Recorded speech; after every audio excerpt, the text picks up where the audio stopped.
welcome to today's episode of Embodied Divinity. I had the pleasure of having the most fun conversation with Christy Holt, and I cannot wait for you guys to meet her. Christy Holt is a self-proclaimed happiness hussy, adventure guide, podcast host, and international best-selling author who loves to show people how to get out of survival mode so they can consciously create the happy life, relationships, and impact they desire. Christy is a coach for whole-ass humans using her signature CREATE method. She journeys alongside her soul-led clients to support and love them as they discover and unlearn. Christy's mentorship helps her clients to connect with their soul's aligned desires and become unfuckwithable so that nothing stops them from making the massive impact they are meant to create. As a happiness hussy, Christy's focus is on helping people to find the truth and love within in order to consciously create the life, relationship, and impact they desire. Christy loves to hold space for her amazing clients while they get curious, unlearn old limiting beliefs and patterns, and create space for new awareness and infinite possibility to be experienced.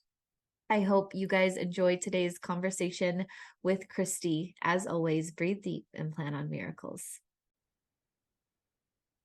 Welcome, Christy. I'm so excited to have you on Embodied Divinity. Thank you for being here. I'd love to start this conversation off just by learning a little bit more about you and how you show up in the world.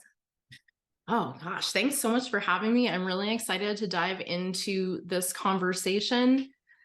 Oh my goodness, where do I even start with that? I guess I'll share a little bit about my personal story, as that will give you a little bit of an understanding as to, well, who I am and how the hell I got here. So I will probably only share a few different highlights today. Obviously, we're all like a constant unfolding. Life is one giant adventure, and I could share all kinds of stories from my lifetime. But the one I think I'll choose to share with you today is the one that had the most significant impact on my personal growth journey, and the one that really led me most into living an authentic life. And that was going through my divorce.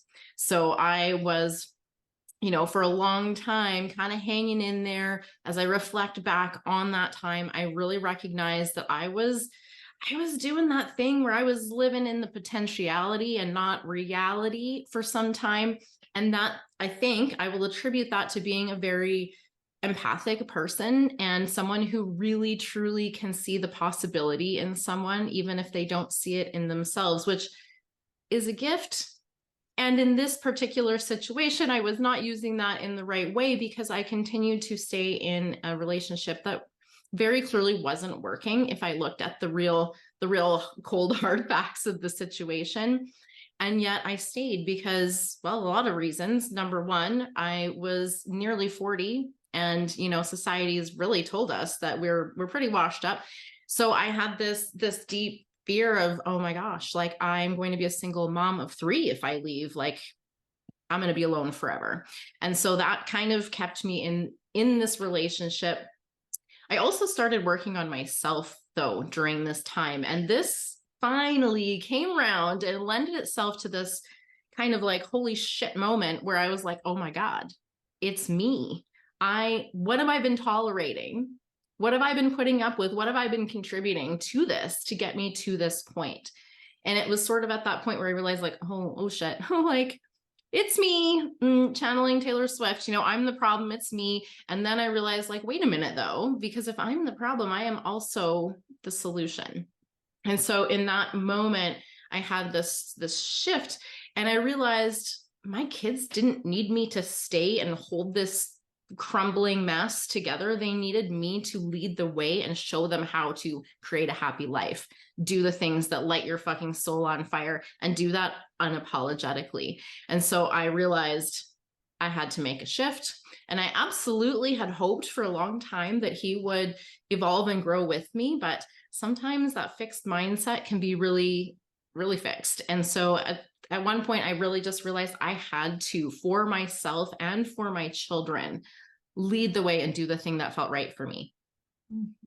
I love that. It's so beautiful. And I love the last few guests we've had on the show too have had one of their catalysts be leaving a hard relationship. And I love the way that you talk to about living in the potential, because you as an authenticity expert and really helping people move away from people pleasing, I think it's so beautiful to see the way that that allowed you to step even more into your authentic self, because when you're living in somebody else's potential, you aren't in your highest vibration. And I think that's beautiful. How did that all move about for you as you kind of stand as the leader or guide that you are now? I mean, ultimately, it required me to lay down a lot of vulnerability. And to me, vulnerability is actually really a courageous act because we are taking a risk. And, that part of our brain filter is just like, whoa, whoa, whoa, hold up. Like, let's not be wild in here. Let's not overshare. Let's not, fall into these traps of being too much. And or also possibly probably simultaneously not fucking good enough.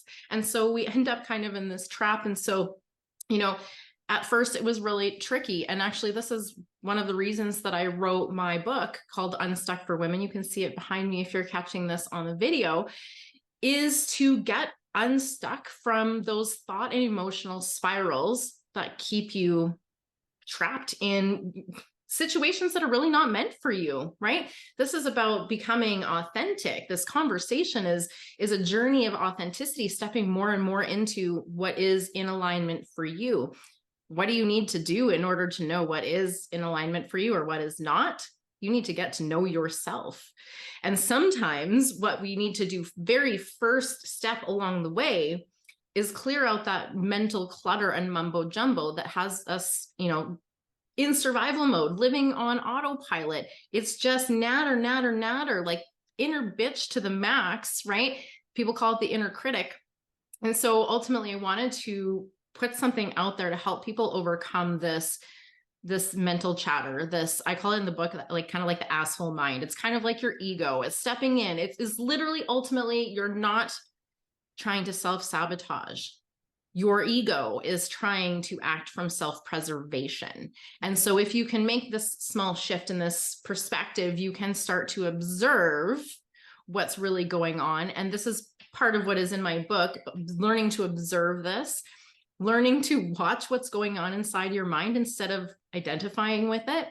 And ultimately just shutting down that shit before it takes over your mind and sends you into an emotional mess, right? Because we've all been there.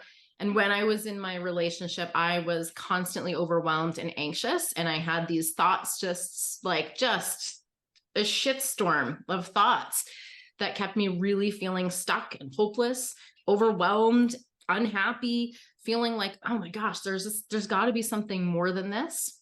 And so the first piece of that was learning to quiet that. Now, I'm not talking about shutting your mind off. We don't want to do that. Our mind is actually really super helpful. Our ego actually serves to keep us alive. We want to keep all of that. We don't want to strip it away. We don't want to kill the ego. We don't want to get rid of it. We actually want to learn how to embrace it.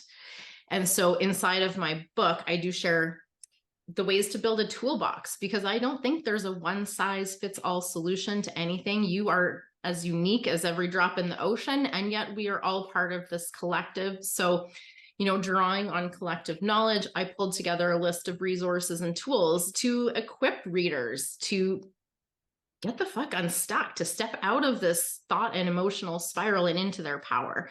And so that's kind of the first step for me, is getting clarity of your mind, creating the space so that you can intentionally choose, right, how you're going to respond, how you're going to behave, and the things that you are going to create in your life. Oh, I love that. And everybody listening, all of the links for Christy's book and the ways that you can find more information about her and what she does are in the description under all of this. And Christy, I just want to say, like, I love, number one, that you created a tool that people can grab and use to get themselves unstuck. Because I know for me, number one, I think when you're trapped in that mindset, right? Like so many of us have been, it's really hard to see any way out. And what tools like that do is it starts to create those new neural pathways that give us a different way to think and view the world. And I also love the the aspect of it where as you become the observer, right, of your mind, and you really start to see, this isn't who I am, this is what I have been telling myself I am, and my ego has been telling myself how I have to live, how I have to be. It really is freeing, but it's still really scary. I mean, unless I know there's a lot of us who have been kind of put into that void by source, by God, universe, whatever, of when you're totally isolated, so you're forced to get to know yourself. But for those people who are still choosing, maybe they still live by that paradigm that it's best for the kids. Maybe it's something to do with work where they don't see another way where they can get out of this toxic job environment. Whatever it might be, what would you say for anyone listening to this would do to find the courage to take that first step in the right direction? Because it does feel like death, even though we need the Yeah. ego. Part of our ego does die in that moment, the part that's trying to keep us small. So how do we move through that? Well, of course, the ego is attached to the current situation, right? Familiar is quote unquote safe, which is not actually accurate, but that's the way that our brain interprets it, of course. So your ego is thinking, let's just stay right here. This is comfortable. It's familiar. I know what to expect. And yet, if you're feeling like, well, hold up, like, is this all there is? Maybe there's something more. Maybe you have a sense of restlessness. I know I had this inner knowing that, again, I also say God, source, universe, whatever it is, whatever that all that is, placed in me to know that I was meant for something better. I was not meant to stay in this relationship where I couldn't be myself. I was walking on eggshells. I was managing moods, right? I was the buffer between for my kids. I had taken on all of these additional roles, all in the name of martyrship, basically, right? So in my mind, I've got this bully asshole telling me I'm not worth anything and I'm not good enough and nothing I ever do is enough, and all of these things, which I think based on the women I've spoken to are pretty common. So if that's you, you know you're not alone. But knowing that there was something a little bit more for me just teased me to the edges of the comfort zone to start exploring. Because here's the thing, you already know everything in your comfort zone. So if you feel like maybe there's maybe something more exciting, and by the way, if you've ever thought like it could be worse, oh my gosh, darling, it could be also so much better. So don't just hang on to that. It could be worse. Shoot for the stars. You are actually not here to suffer. Despite what it may appear as though the mission of this humanity is, we are not here to suffer. We are actually here to feel really, really good. And so if you start to just, stretch the boundaries of your comfort zone a little bit at a time, baby steps. You don't need to jump out with both feet if that feels too far. You can just take little tiny steps, just explore it. And I will also say that if you are mentally prepared, that means and you're expecting your ego to pipe up as soon as you start to step outside, you toe that line, your ego is going to be like, hold up, what are you doing? Now, if you know in advance, you'd be like, oh, okay, now as soon as I start to move towards this, it's very likely that my ego is going to pop in and be like, imposter, you don't know what you're doing, you're not ready, stop, hold the phone, like what is going on? If you know this is coming and you can just observe it unfold without identifying with it, oh my gosh, now you're smooth sailing, right? Because now you have expanded your comfort zone and maintained this level of required safety so that your ego is not completely flipping out, because that's not you. You're not identified with that. You're identified with the person who is going after the infinite potential that lies outside of your comfort zone.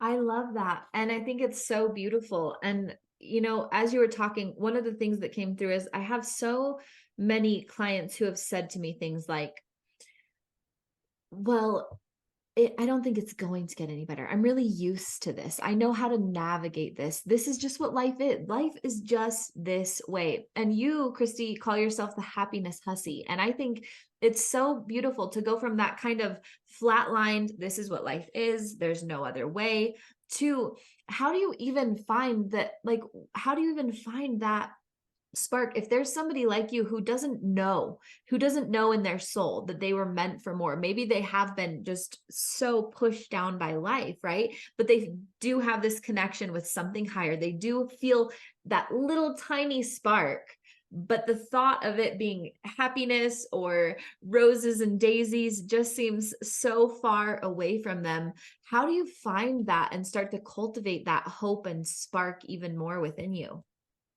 Well, I'm going to say, because I mentioned earlier, like living happy, peaceful, joyous life is actually your intended state. That's your natural way of being. And the problem actually isn't that you have to go out there and create that. It's that you need to clear away all of the other shit that is stopping you from having that experience. So it's not that you have to go out there and do things to make yourself happy. In fact, that's actually the fastest way to stay unhappy, is to continuously chase external things, which I'm going to now just link into the people pleasing a little bit too, because that's how we end up in these people pleasing tendencies, is a constant seeking of external validation, this constant need for approval from outside of ourselves, this need to be liked, this need to make other people happy, this need to just appear nice, which by the way is actually means pleasing and agreeable. And so, ew, no, we're going to be kind, we're going to act from love, but we're not going to be nice, which means just,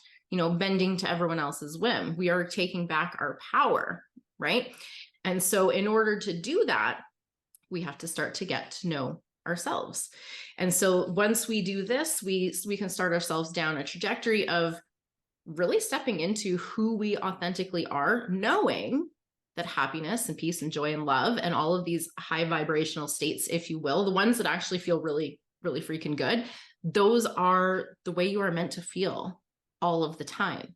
And when you start to see this, now I know if you're really far on the other end of the spectrum, like I said, maybe the spiral stopper could be a helpful tool just to clear away some of that mental gunk so that you can start to create space to recognize this true nature that you have, which is one of being powerful, creative, joyous, peaceful, just like on fire for this human experience. And to me, the whole purpose of this whole thing is the human experience. It is taking this knowledge, that maybe that is hard to put into words even, and creating an experience so that you can actually understand it completely.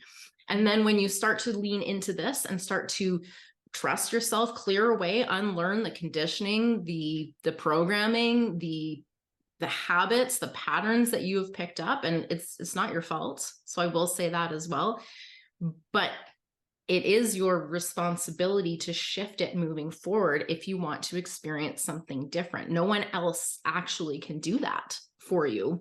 You actually have to choose for yourself, like, this is not the way that I want to continue living.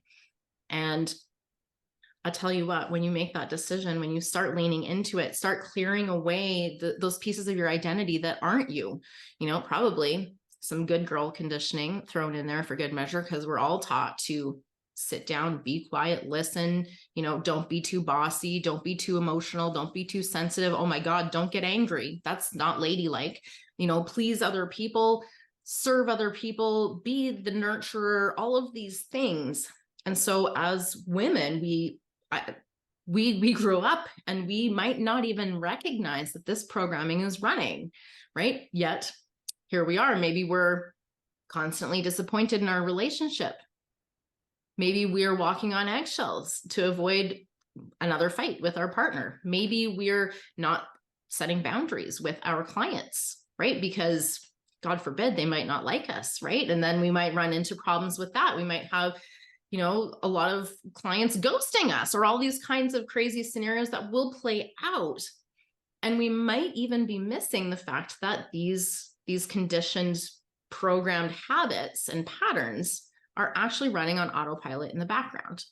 So really getting to know who you are is a pivotal piece of this. And in my program, Authenticity Unleashed, the first piece is awareness. This is, you have to know who you are. Otherwise, how do you know where you end and another begins? And this is the empath's dilemma, is it not, too, right? Because empaths I see all over the place talking about how they need to protect themselves from others' energy and all of these things. And I don't necessarily agree with that, because I think if you know very clearly who you are, you will know where you end and where someone else is beginning. So you don't take their shit on. You just you're sovereign, right? That is your intended state, to be sovereign and clear.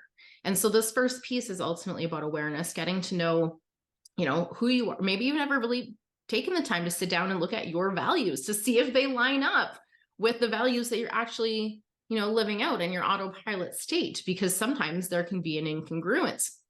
You'll notice when you go about doing something and then maybe you don't follow through, right? I know we've all been there. We decide, oh, I'm going to start this new, workout plan. And like 2 days in, you're like, actually. So if you're having these sort of incongruences with the things that you desire, but you're not getting the outcomes that you want, it really starts with going back to looking at who you are. What is it that you truly desire? And what kind of nonsense is going on in the background that's stopping you from getting it, right? Looking at your consciousness, your awareness, the beliefs, the mindsets, the patterns you have playing out, and those scenarios that just seem to keep popping up on replay like they're on a loop are actually incredibly valuable. Even triggers. People get upset by seeing something else or someone else say something. Those are actually incredibly valuable information, not for that person. It actually has nothing to do with the person who said the thing that you're upset about. It's actually illuminating something for you. It's an area where you just might need to get to know yourself a little bit more and step a little bit more into your authenticity.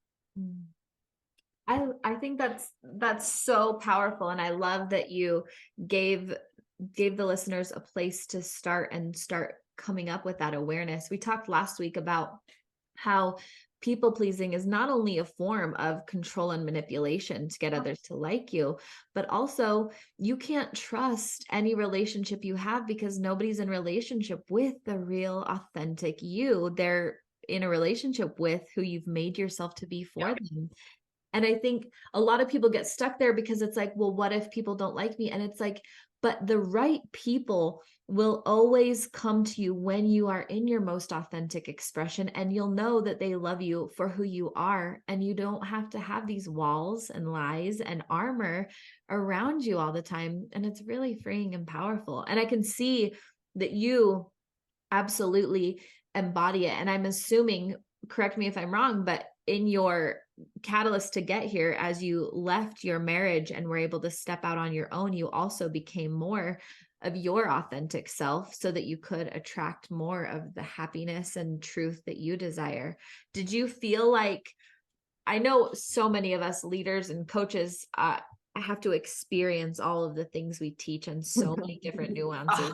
Did you experience that? Because I love the thing I've loved about listening to you speak is how easily it is for you to call out the old martyr within you, the old victim, the old people pleaser, whatever it was, and not have any judgment or shame towards what you had to go through to create who you are now. And I'd love for you to speak on that a little bit.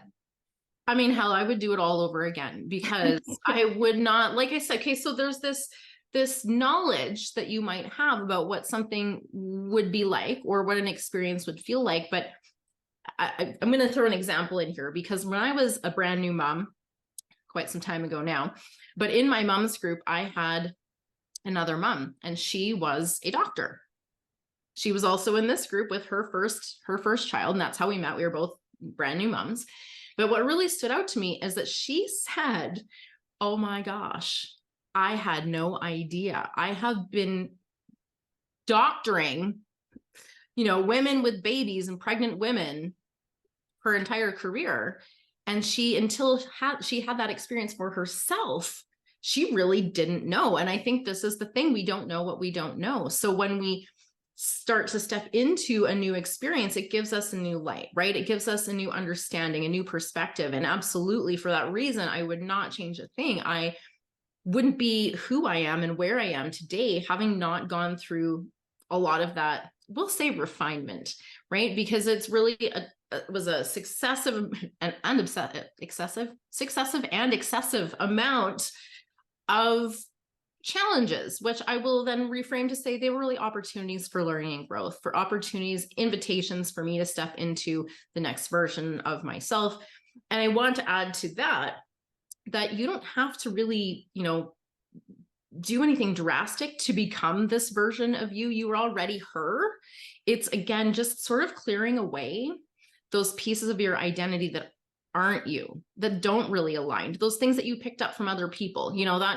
That jerk in grade 2 that said your nose was too big, or the boy in grade 6 that, this one's personal, called you love jugs because you were a little ahead of the curve. You know what I mean? So like these things that make us, shape us and the identity that we form for ourselves, whether we take some of those things on board or we don't, that combination is how we created the version we believe ourselves to be today. And the version you believe you are is how you're living. That's how you're expressing. And that's, from that perspective, how you are creating your experience.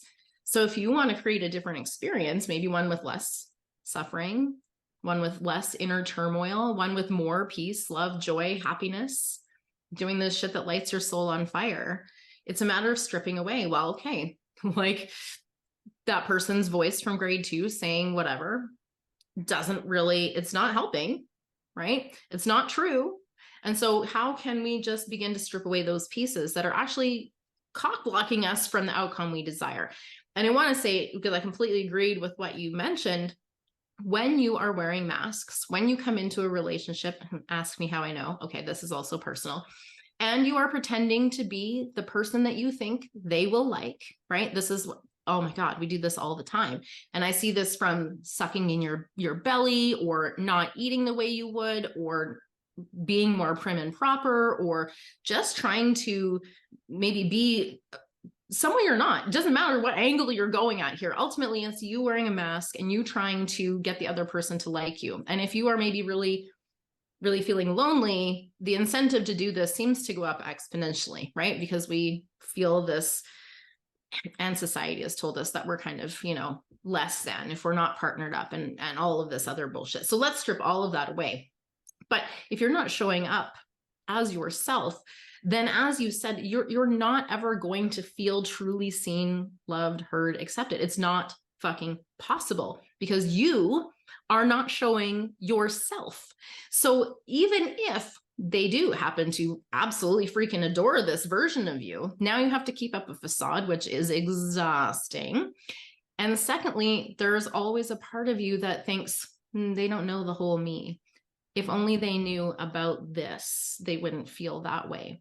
And so it makes it really difficult to accept compliments, to allow yourself to be real. Well, you're not going to be able to really be seen, right? Because you're actually wearing masks to protect yourself from being truly seen.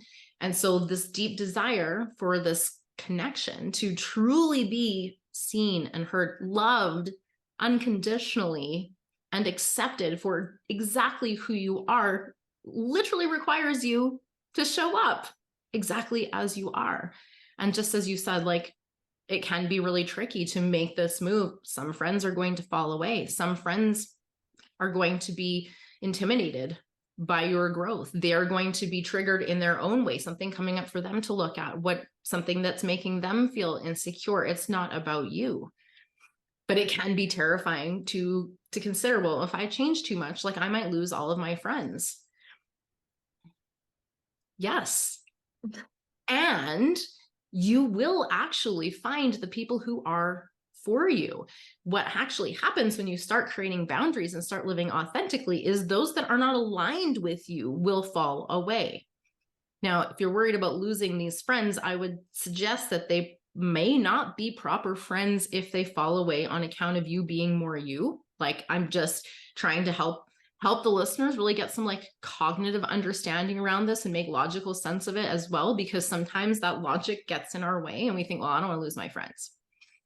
The ones that are really truly your friends will be there for you. They want you to shine. They want you to be 1,000% you, unapologetic. Just you for the sake of being you. And because you are, in fact, a miracle. Your mere existence is absolutely mind-blowingly fucking incredible. And so we just need to remember that sometimes, right? When we're scared to do something, to step into our power, just remembering that we are incredible and we are meant to have all of those amazing good things in our lives. And those dreams in your heart aren't there to tease you or torment you. They're there to inspire you. That is what's actually meant for you. And without any question, you deserve it. And there's nothing anybody out there can say to tell me you deserve it. So I love that. And I just want to give everybody a quick recap here because I feel like there's been so many juicy nuggets to hang on to. It's from really starting to first and foremost step back from the way that the ego and the mind have overwhelmed your life and starting to see that you are not the ego or the mind. And that as you step back and away from that, you get to start to see your true authentic identity. And when you live from that authentic identity and let the masks and the people pleasing fall away, while there might be periods of pain, of isolation, of fear, at the core of it, not only will you get to know yourself more as you respond to that life circumstance happening for you, but you'll start to attract the people who are going to love and accept you as you are, as you first and foremost love and accept yourself for the way that you are right here and right now. And then you get to live freely, openly. And happiness isn't something you're looking for, it's something that you become in every single moment. And Christy, we've learned so much from you today. Thank you so much for taking the time. How would you like to leave this with our listeners? What would you like to say to them as they're listening? And we've both been here. I can feel already they're probably opening up. They're probably feeling a lot of fear. They're probably having a lot of awareness about the masks that have been carrying them through. What do you have to say to them as we wrap up today? I guess I just really want to leave everyone with a reminder that just about the bravest thing that you can do is actually be yourself. And so I would encourage you to step forward with bravery because the everything, the life, the relationships, the impact, the business, whatever it is you desire to create, every last human experience, will be that much better when you are living from the space of authenticity. And who doesn't want to create that happy life that that they've been dreaming of? I think we all desire that outcome. So I'll just say, you are worthy of love. Self-compassion is a huge catalyst and one that I talk about in my program as well, because we have received a lot of conditioning around self-esteem. And again, this leads us down, as I touched on, this need for external validation and externally proving and earning our worth and proving our value. And it's just blatantly, it's bullshit. It doesn't work. It's not where any of that comes from. So learning to develop self-compassion, this means being gentle with yourself, nurturing and caring for yourself. I mean, if you won't, how do you expect anyone else to? This is your part of your purpose here, is to have this amazing human experience. So as long as we step in further and further into being ourselves, we are going to enjoy and create more and more of those experiences that we desire and that we absolutely deserve. So yes, be yourself, be unapologetically yourself. This is actually the way to become what I call unfuckwithable, because when you know yourself and when you know what is and isn't for you and all of these things, nobody can touch you. Oh, so powerful. And thank you again, Christy. Like I said, everyone, all of the ways that you can work with Christy, a link to her book and her different programs are under wherever you're watching this. Thank you so much for being a part of Embodied Divinity. And as always, breathe deep and plan on miracles.